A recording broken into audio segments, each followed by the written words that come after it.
Alrighty, let's go ahead and get started. We've got a question. I'm gonna go ahead and read it out loud for you guys. Can you give a tour of the capabilities of the portals, specifically for buyers? What information can be displayed? How it would look for a buyer? Yeah, we can go ahead and take a look at that. So the way that our portals work, right? We have the ability to invite a number of different type of people into open to close to come in and use the system, right? So if we head over to our little organization, so we're going to go over to our three-line icon, we'll head down to our gear icon, we go into organization and users. Here we're going to see these are the team members. So this is going to be internal team members, people checking off tasks, sending out emails, filling out intake forms. These are going to be the people who are using the system every single day for hours at a time. Our agents are going to be our agents, right? So anyone who's coming in, maybe they're filling out an intake form, or maybe they're just reviewing that property, or maybe they're sharing integrations with you. Those are going to be our agents.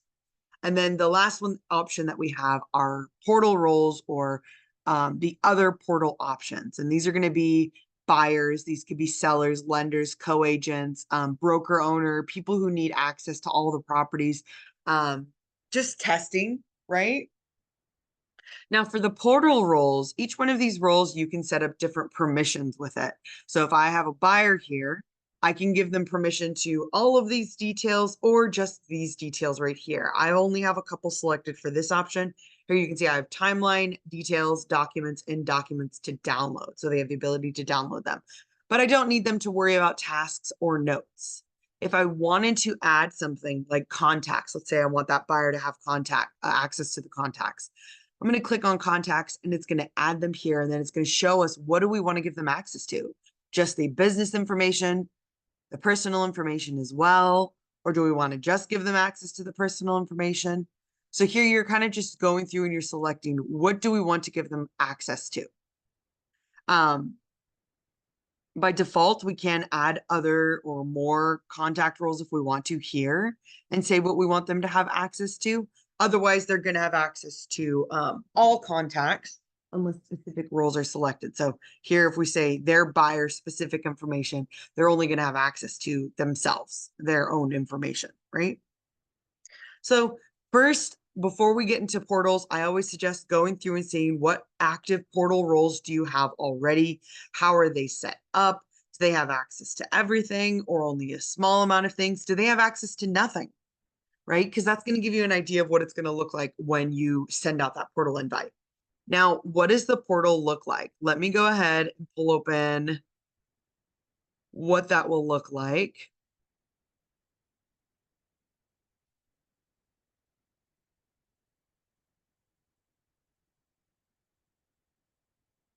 Just searching for open to close. I have a login already created. Here we go. So this is a buyer role. I believe this one actually might be an agent portal account. The agent portal account looks very similar to the buyers. The only difference is that the buyers or sellers, they don't have access to intake forms, this lock icon, or this credit card icon. They have access to the properties if you give them access to the properties, and they have access to the transactions if you give them access to the properties or transactions, the transactions and the contacts. Those are the two things they're going to see in there. Let me see if I actually have a buyer example for this one.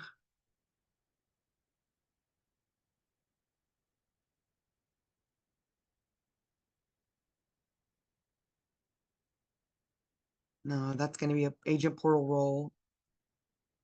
There's this client portal. Let's see if we can get into that one. Let me go ahead and log out.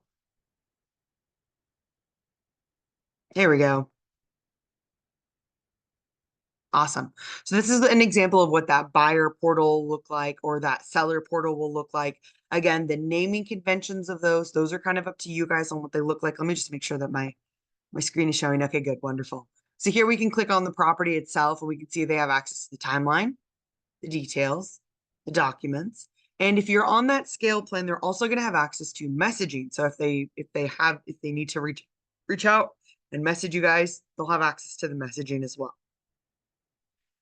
Again, like I said, when you go to set up your portal roles and you're giving them access to different things, this is what they're going to see when they get access to those things, right? So if we go here again, timeline, details, documents, the ability to download them and the ability to upload them if they need to, or just send them over. Again, here, this property email address, we give that to the client in case they have to share some documents with us. This way they can just send it over directly to that property. It'll go in as an unapproved document for you guys internally in Open to Close to double check to make sure, yes, that looks good. Same thing if they drag and drop and upload. It will bring it in as a document that needs to be reviewed and approved before it gets filed away. Contacts, like I said, if we give them access to the contacts, they'd see them there. It looks like this one has access to tasks and notes.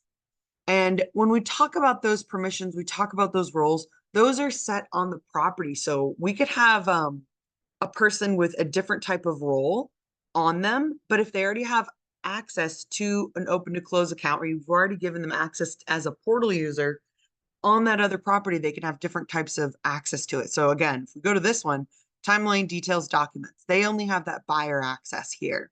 But if we go to that other property, you can notice that they have quite a bit more access to different things that are happening on that property. And that's because on that other property, they have a different property or portal role associated with them. So that's something to keep in mind as well. If you have some people where you're like, this is all I need to give them access to.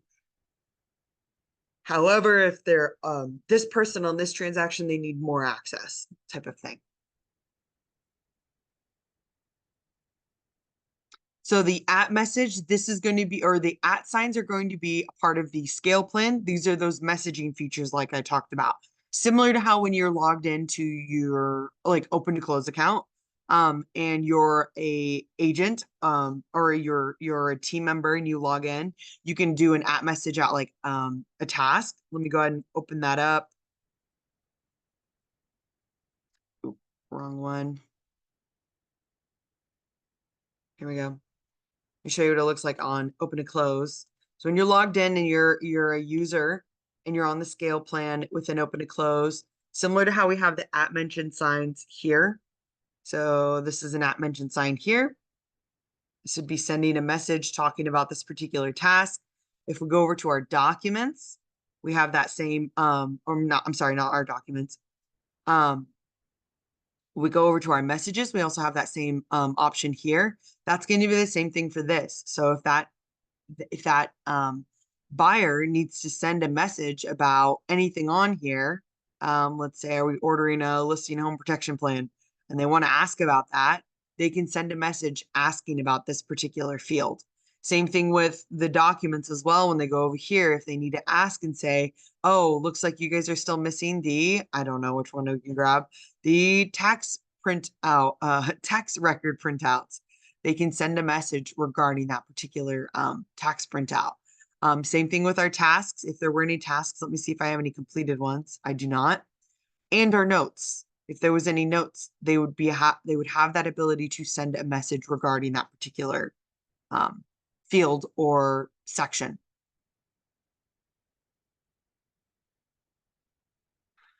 So the message is going to go into Open to Close. So we can definitely see what that looks like. Let me go ahead and just send a message here. This one is going to go to the property. So if the buyer doesn't dictate what this is going to be about, if left blank, it'll default into this. So let me just put in we'll actually leave the subject as is. We'll go ahead and just send a message.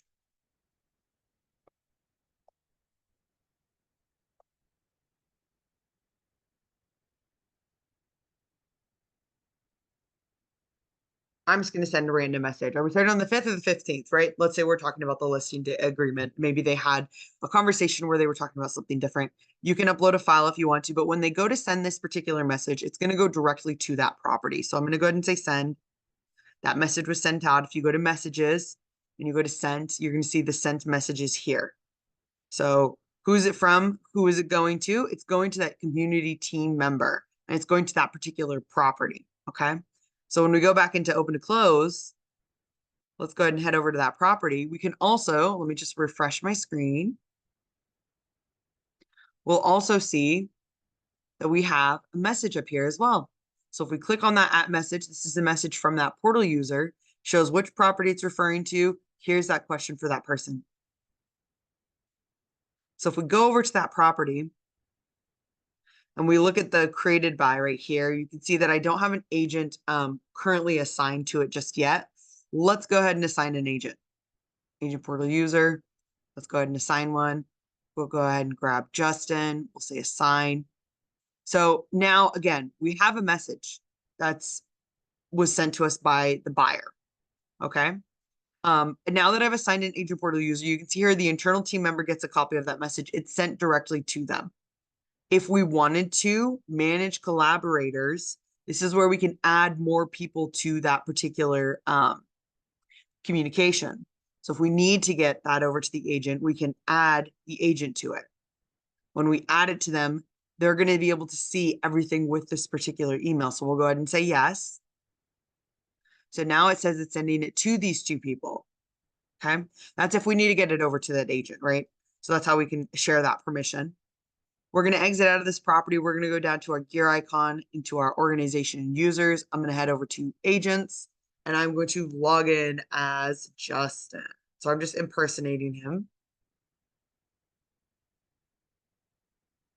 Once I've impersonated, again, if I go up to that little @ message sign up here, here's a different message from a different time, but here's that same message again from Hannah to the community team member and Justin. If we click on that property and we go down to messages, we'll be able to see it there as well. And if we need to be able to add a reply,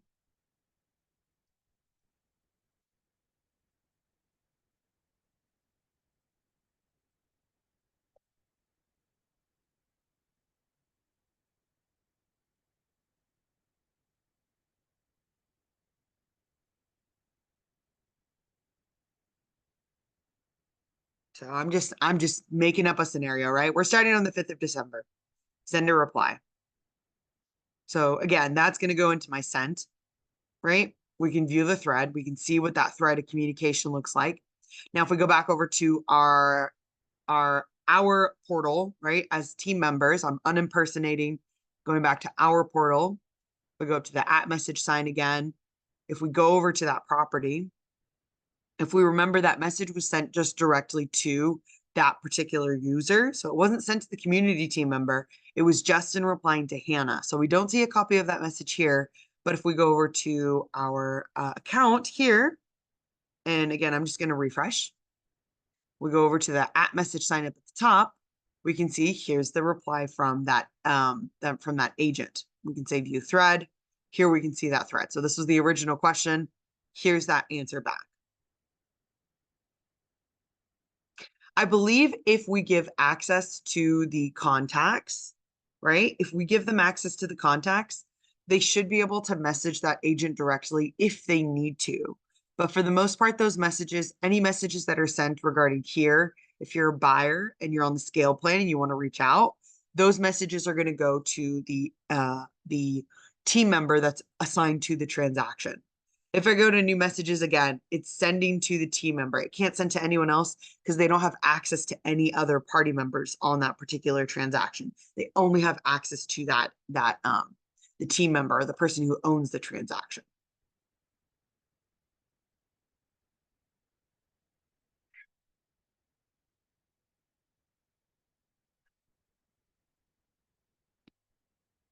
Great question. Let's go ahead and do some testing with this and check it out. So I'm going to go back over into the agent portal user. I'm just going to double check that the agent portal user has permission to everything. Because again, contacts is kind of a big deal, right? If they don't have access to the contacts, then that can be an issue. I'm just going to go over there and click on them and just make sure, okay, they have access to that. They have access to those forms. That looks good. Let's head back over to the organization. We'll go back over to agents. We'll impersonate them. And let's respond to that message again. So here's that message. Here's the messages too. If we go and we click on this message, so I'll go ahead and go over to the property and go to the messages. Here's that messages. If we say view thread and we add a reply to here, here it looks like we can add on more people to send it to, but it does not automatically add them. Okay, so originally it goes back to the original thread owner. It doesn't automatically CC that community team member.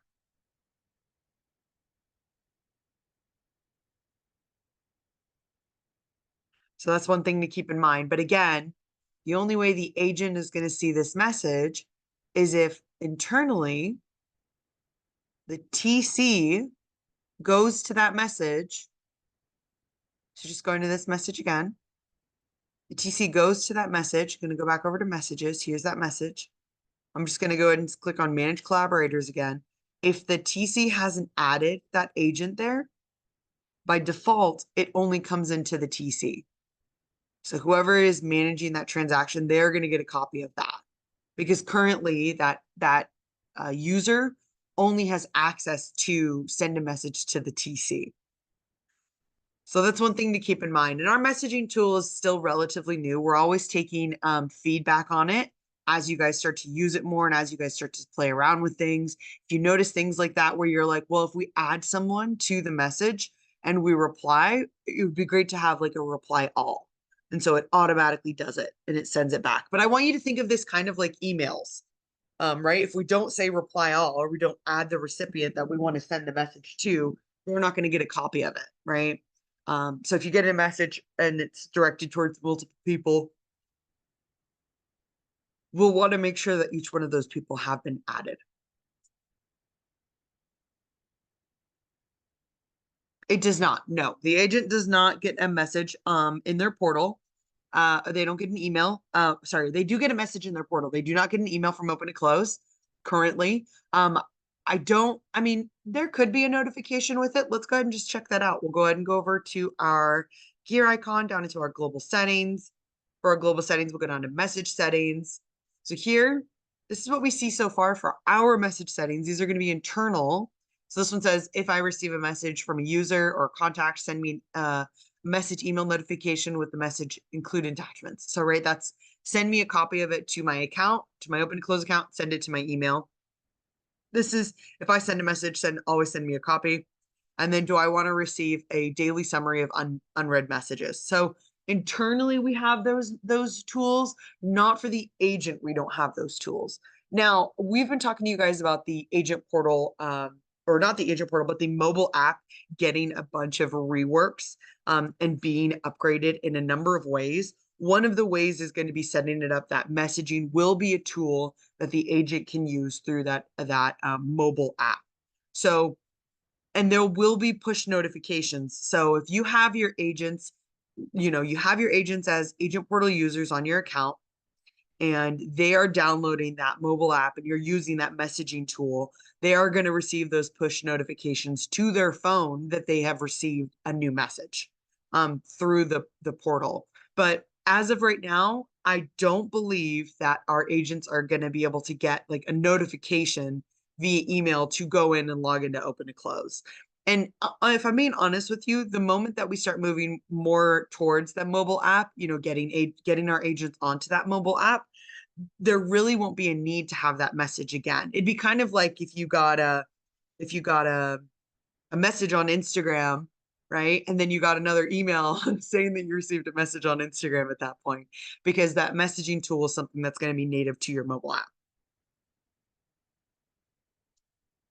Let me know if that makes sense. Yeah, no worries, no worries. Like I said, we're always taking feedback. So I think that that's something that I'll bring back up to my team about the whole, if we add a collaborator, if the agent or if the TC adds a collaborator to a message, right? Just like we did, we added that agent portal user on there. We add that collaborator there. When that agent responds, right?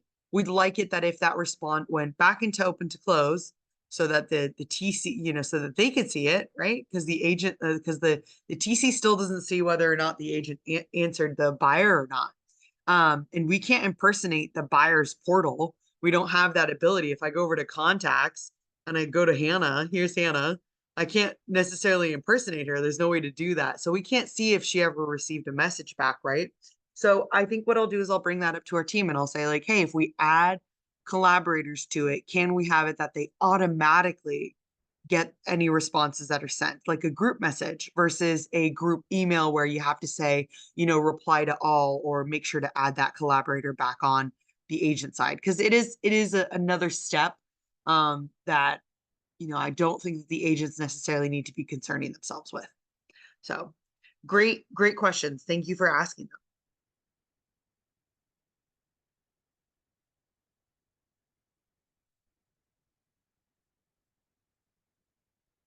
Oh, for sure. Yeah. Even a step before, if a buyer makes any response, there are certain people that should be notified. Yes. Yes. Yeah. If we could, I think that something like that would be fantastic. Cool. Next question. I have multiple agents or parties that need to be updated or communicated with. Do you suggest how to separate from one role to another besides the client? I mean, yeah, it just depends on what how you want to organize those people within your system.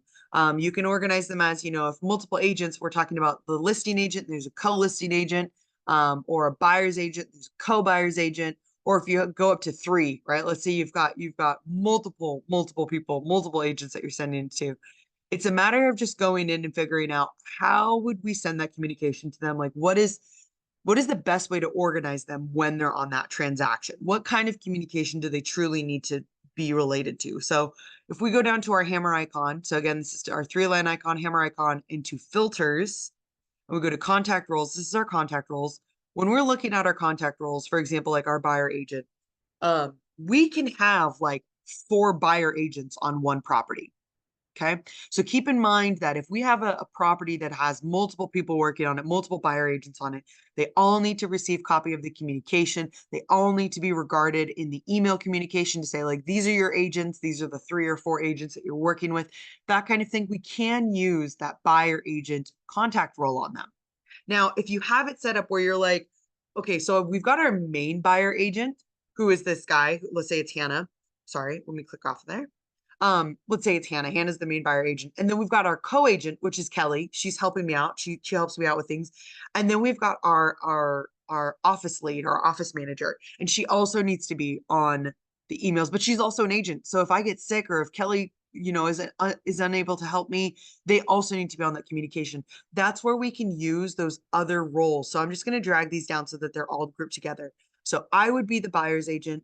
Kelly would be my co-agent. And if I needed to have anyone else on my team on those email communications, on my buyer email communications, I can add them as CC on all buyer emails or BCC on all buyer emails. That way they're still getting a record of that communication and they can see it if they need to jump in or help out for whatever reason, but so that they're not like regarded as the buyer agent or the co-buyer agent, right? I usually suggest BCC on all buyer agent emails is probably your better bet. But the idea and the way that these work is that you'll build out the contact roles to be able to assign those to the different party members, the people that you're working with. And you can see as I scroll down here, we've got a lot of people that you might be working with. Escrow officer assistant, and then CC on all escrow emails, BCC on escrow emails. We've got our home inspector. We've got the one recommended by the agent. We've got that plan representative. We've got the one that's recommended for home insurance. We've got quite a number of different types. Now, when we go to look at an email, I'm going to go back down to our hammer icon underneath templates, email templates, send fully executed. So this one will work right here. And I click on this edit for this particular email here. Up at the top, I want you to take notice of the contact roles that I have selected. So here, if I go to, and it says 3, if I scroll down, we've got that buyer's agent, transaction coordinator, buyer agent, and buyer co-agent. If on that property you only have the buyer agent, it's only going to send to the buyer agent. But if you have the buyer's agent, transaction coordinator, and the co-agent on that property as well, they are also going to receive a copy of this email, right? So the idea behind the contact roles is that you can have like a bunch of these selected. And if they're on that property and they need to receive a copy of this email, they're going to receive a copy of it. But if they're not on the property, so for example, I'm not going to unselect these two, but if we don't have a co-buyer agent for this particular property, it's not going to send the email to anyone because no one has that role assigned to them. So I want you to think of your contact roles. And again, I'm going to go over to our CC so you can see this is the ones that we have selected for CC. I would probably select all buyer agent for CC. Let me see if I've got anything else. Looks like it CC's the listing agent and the co-listing agent for this one. If we go over to BCC, this is where I would add on all of those BCCs as well. So BCC on all buyer emails, on all buyer agent emails. Maybe I need to do it on all escrow emails. or maybe I need to create some more fields, right? This one's for the executed addendum. Maybe I need to add on a BCC on all inspection emails, contact role. And so when I find that oh, you know what? I'm looking for this role and I don't see it on here. That's when I'm going to exit out, head down to my filters, contact roles, and I'll add in a BCC on all inspection emails and say add. I'm going to want to make sure to enable that purple star. That way, if I need to ever ask the agent of this particular person on the intake form, I can ask them. It'll also make it available to show or be accessible for our portal roles. Remember how I was telling you that, guys, that for contacts, if we do not have contacts selected, they get access to everything. But if we have specific contacts selected, then they only get access to those specific contacts.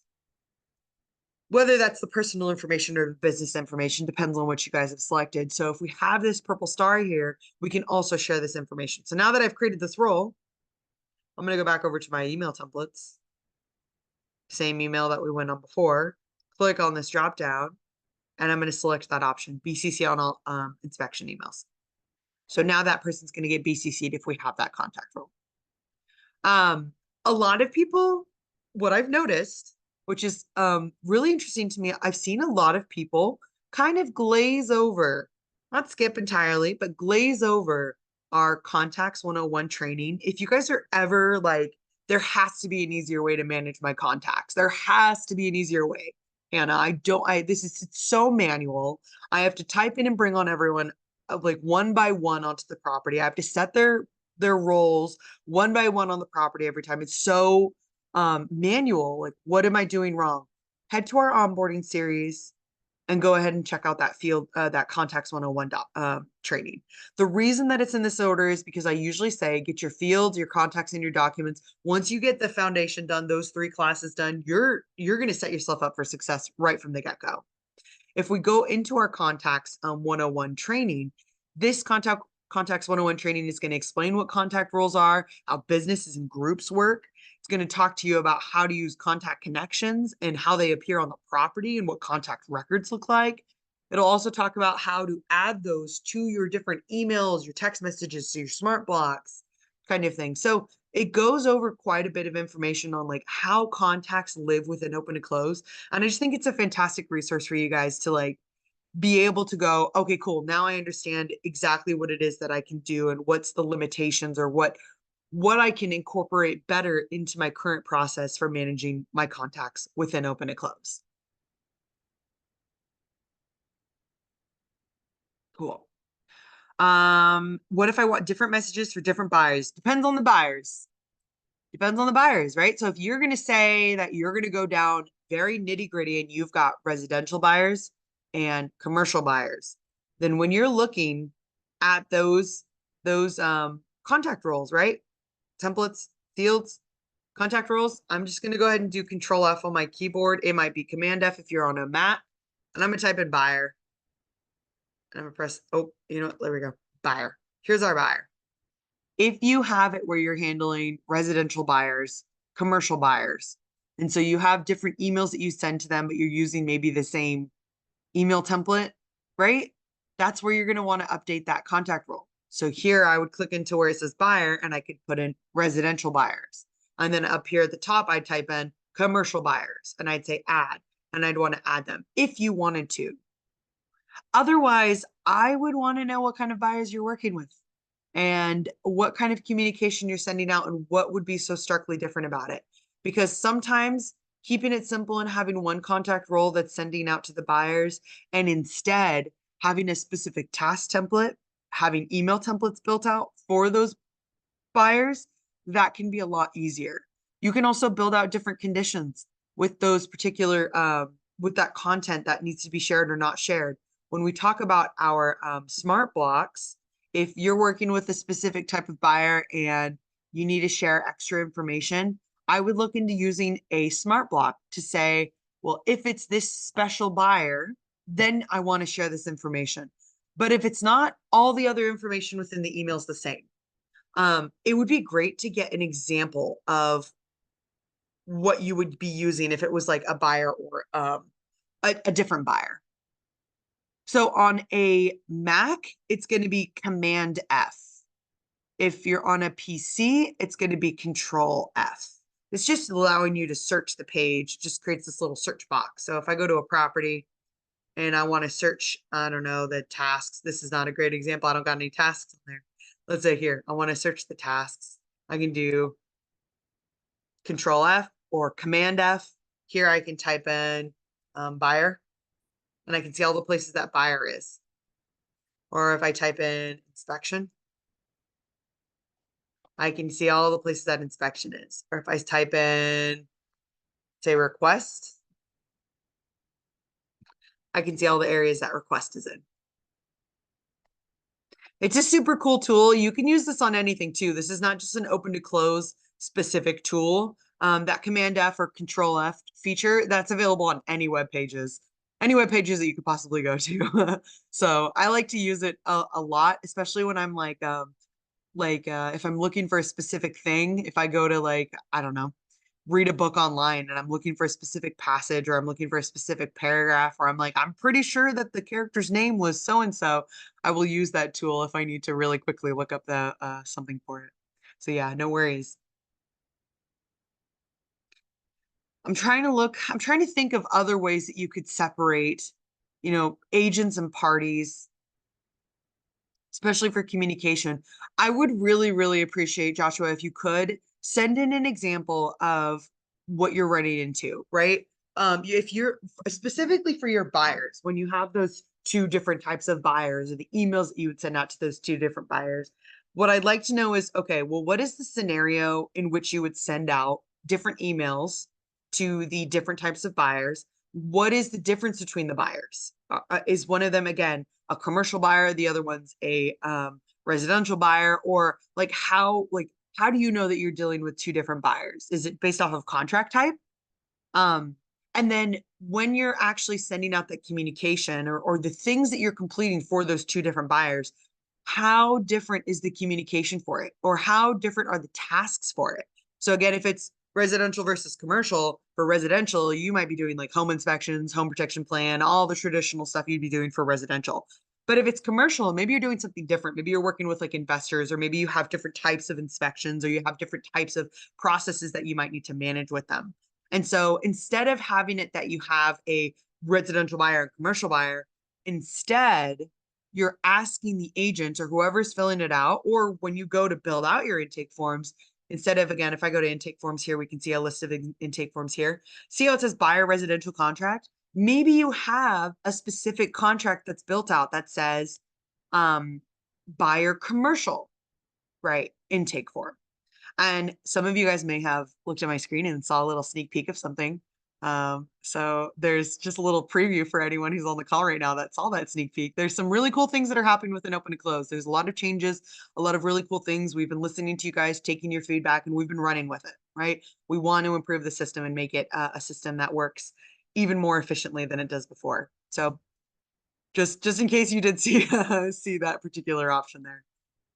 Alrighty, I don't see any other questions coming in. So I'll go ahead and wait a minute. If you guys have any other questions, feel free to get them in. If not, we're going to go over FAQs.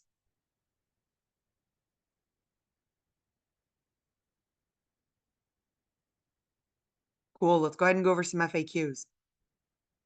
Oh, should I send an email to describe in more detail? Sure, yeah, that'd be great. Yeah. You can send an email to help at Open to Close, or you can send it directly to me, Hannah at Open to Close too.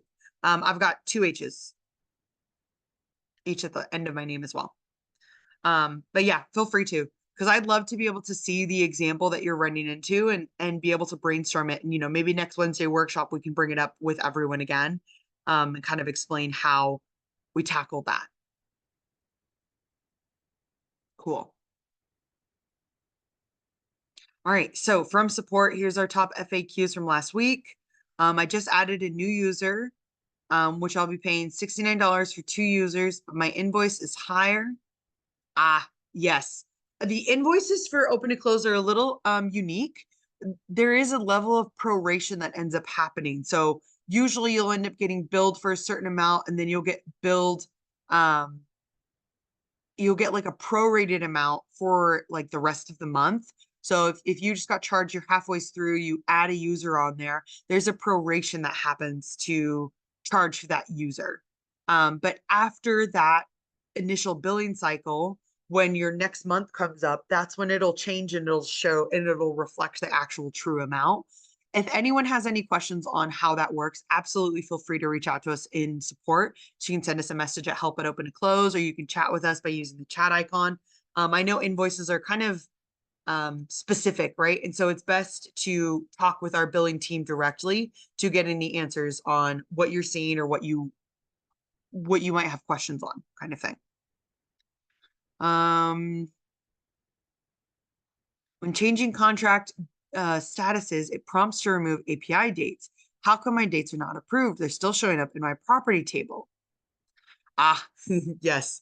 So that is an interesting question. So when we go over to our properties here and we go over to our contract status, and I update this contract status from this to, let's say, closed, and I give us that check mark, we get this prompt. This prompt will come up and it'll say, do you want to remove dates from API calendar, property dates? This particular field here, what this means right here is this means, do we want to remove them from the calendar that you've synced with? So it's not going to remove it from any other place within open and close. It's still going to stay in the fields. It's still going to stay on your property tables and segments, but it will remove those dates from the calendar if we need to remove them from the calendar. So this is a case not really used when it's closed, right? Because if it's closed, it's a closed deal. We still want those dates on there. We want to keep track of them. But let's say it's canceled. It's a canceled or terminated contract. Well, that's when we're going to want to make sure to remove those dates, because some of those dates might be forecasted for the future, right? So if it's a buyer's under contract and we get a weekend and the buyer pulls out, and goes, never mind, I don't want the house. I just decided I didn't want the house. I don't want this anymore, right? We're going to want to remove those API calendar dates. That way the buyer doesn't get a prompt for a home inspection that's not going to happen on a property that they're not purchasing. Okay, so that's the idea behind having that remove API dates. Same thing with uncompleted tasks or delete all tasks. If it is a property that is terminated, we might need to delete all the uncompleted tasks. We might want to have a record of the tasks we did previously complete, but we don't need any of the future tasks that have not been completed yet, because again, the contract is terminated. If it's a closed property, we probably don't want to do any of these things and just say close. We still want all the fields. We want all the dates to be on the calendar. If there are any tasks that I need to complete still, we want to keep those tasks there. We don't want to delete any tasks that are already existing on that property, because it's stuff that we've already completed, right? So just keep that in mind when you're like taking a look at this contract status. When you go to update things, it really just depends on what you need for that. So I'm going to go ahead and just update this again. You can see here that it's asking about that follow-up boss update as well, if we need to update the status for follow-up boss. I love that this is in here in case you need to update that too. So here we could say, yes, we want to update or not. Cool. Next FAQ. I need to make changes on my task template, but before I do, I need to make sure that existing properties won't get updated as I update my task template. Wonderful, wonderful. This is a great question, because the way that we have our task template set up right now, they do not alter any tasks that are currently applied. So if you're going through and you've got Destiny Drive here and you've got this task for your listing tasks, and you go through and you're like almost done, these are the last couple tasks that you need to complete. If we head over to our listing task template, hammer icon into our templates, task templates, I'm going to look for that listing one.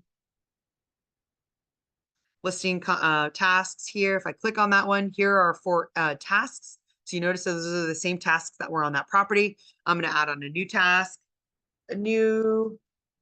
task for all properties after, and I'm going to pop in today's date. That way you guys can just see how this is reflected. And we'll say it's property date. We'll say it's pinned and it's critical, and it's due the same day as the listing date, listing start date. Add that on there. Cool. So it's pinned, it's critical, it's on the listing start date. We've added this task. We go back over to Destiny Drive again. and we click on our little drop down here, we can see this is our task template. But what I want you guys to take notice is it did not add that task. So when you're going through and you're making changes and updates to your task templates, it does not change the tasks that are already applied to those properties. The moment they're applied to the property, they are severed from that task template and any updates that happen. That is not the same to say with our email templates. Email templates are a little different.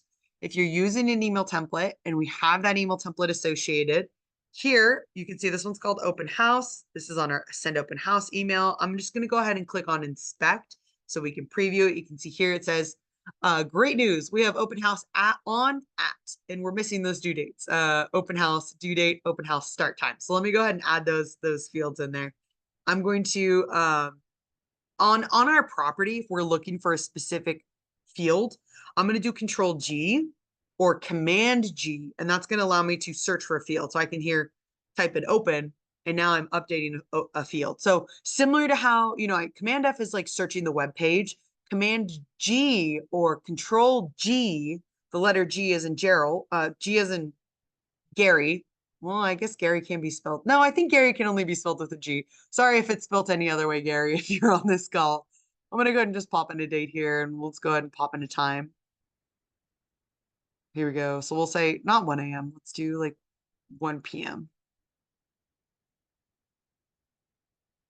There we go. So we update this. We close it. We click on that open house email again. Click on inspect. Here we can see that that email's up there. We can also select edit fields here, and this will also allow you to search the fields if you don't want to exit out of the email template itself when you're previewing it. So there's multiple ways again to like get to where we need to get for this, but here we've added that on there. Now, if I go back over to my task template, back into my hammer icon, task templates, if I look for that listing task template, and I go, oh my gosh, I need to make an update to the send opening house. I need to just add on a couple more details for my agent. Here you can see that this open house notifications is currently applied. That's an email template. When an email template is applied and we go to edit that email template, it edits it for our entire database. So our entire organization gets this update. If I say yes, update it. Here we can see this here. And I'm going to add in, thank you so much. Please. Oh, well, actually, let's say this first. Please make sure to vacate the home during that hour block.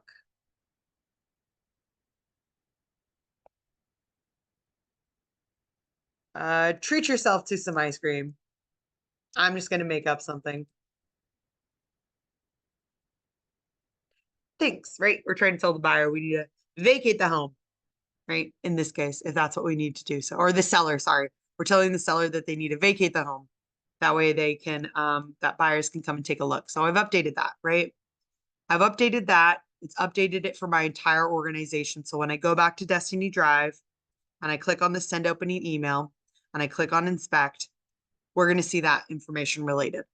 So when we update our task templates, those are going to be on all future properties. If we update our email templates, that's going to reflect for your entire organization.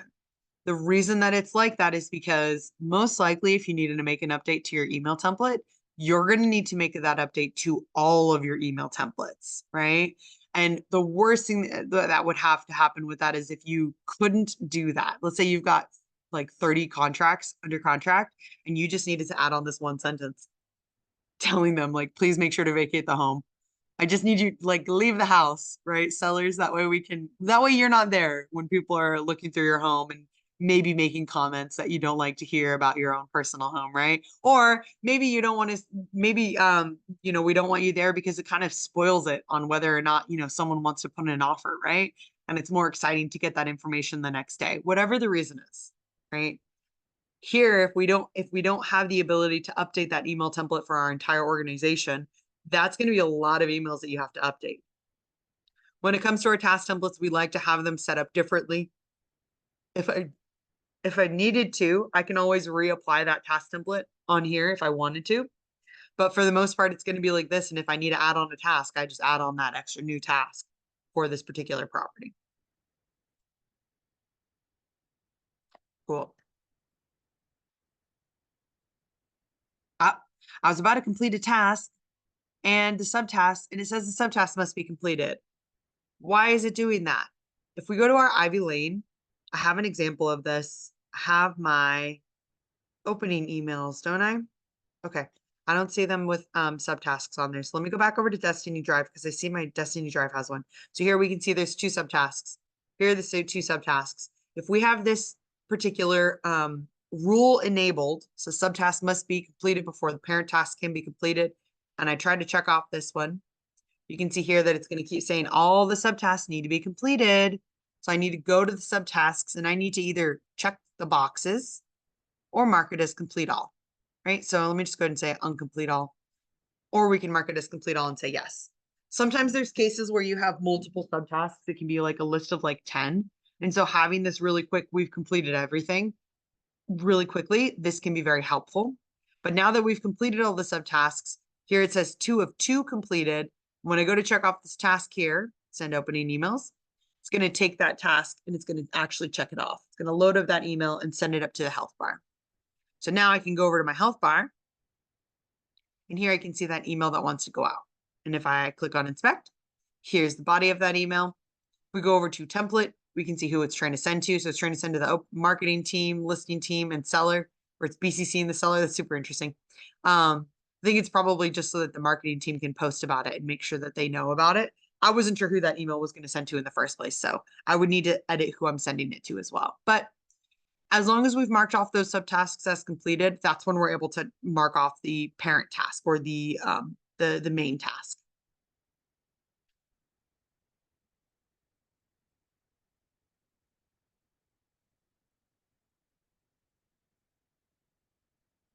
Okay, so we have some questions about smart block troubleshooting.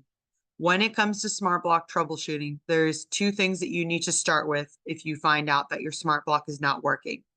If you find that your smart block is always appearing, regardless of what you do, it is always there, you're going to need to check your conditions. So we're going to go on to our 3-line icon. We'll head down to our hammer icon again, click on our smart blocks. I'm just going to grab a random smart block. Let's go ahead and grab HOA responsibilities. Okay. If I was having issues with this smart block appearing or not appearing correctly, the first thing I'm going to want to do is check my conditions. If I have my condition set up as, is there an HOA equal to yes?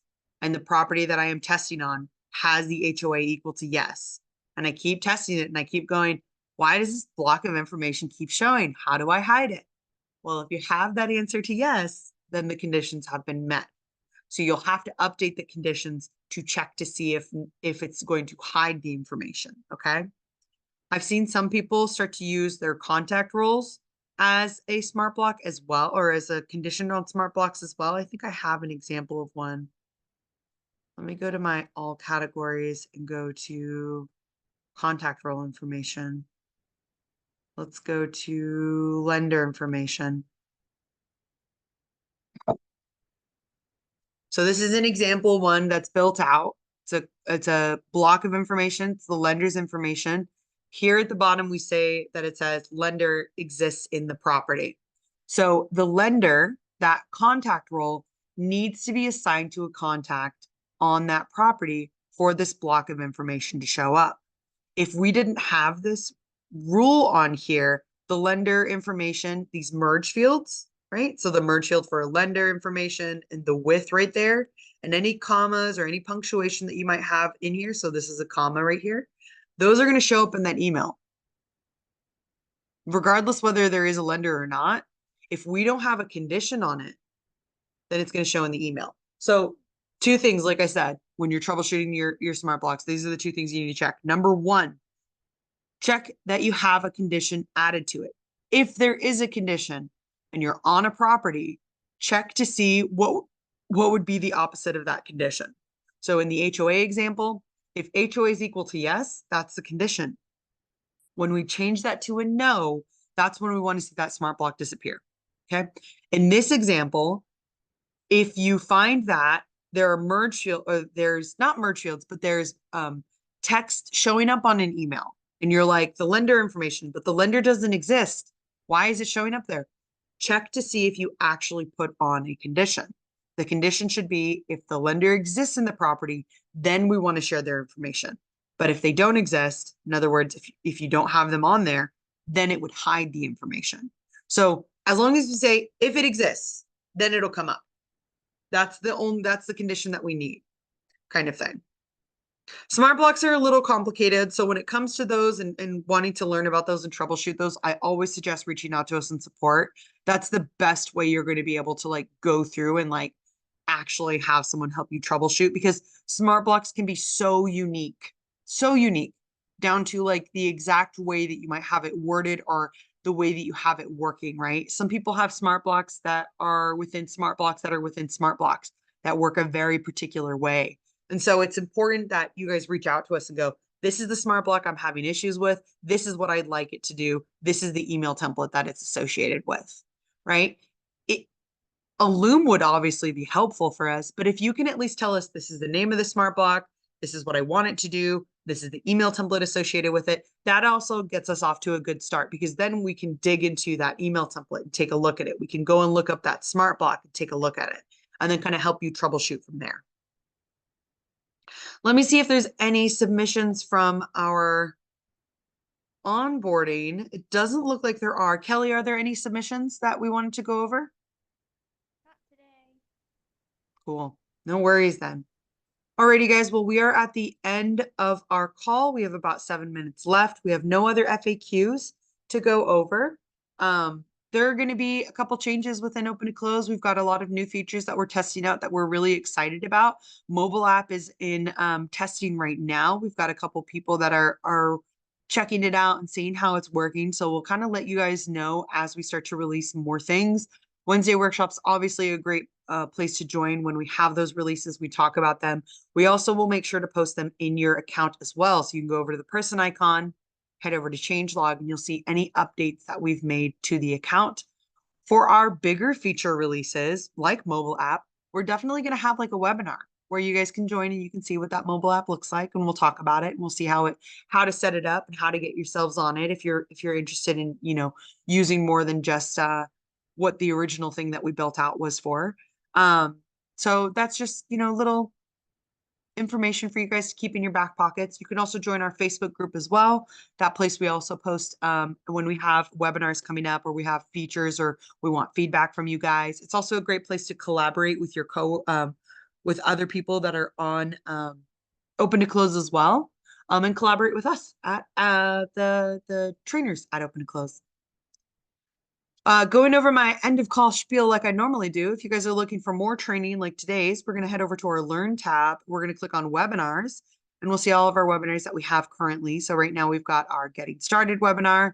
Great place to come if you're just getting started with Open to Close. You want to see what it looks like from the front end, how everything connects with each other. That's a great place to start. Wednesday workshop is today. Every single Wednesday at 11 a.m. Pacific Standard Time and 12 p.m. Mountain Time. And then we've got our on-demand webinars. These are, if you do not like reading, you're like, I don't want to read the 101 classes, Hannah. I'd rather watch a webinar on it. Come check these out. They're all under 30 minutes. So really quick watches just to get you started with it. Cool. Alrighty, guys. Well, have a wonderful rest of your Wednesday. Make sure you're drinking water. Make sure that you're staying cool or you're staying warm if you're in a colder climate.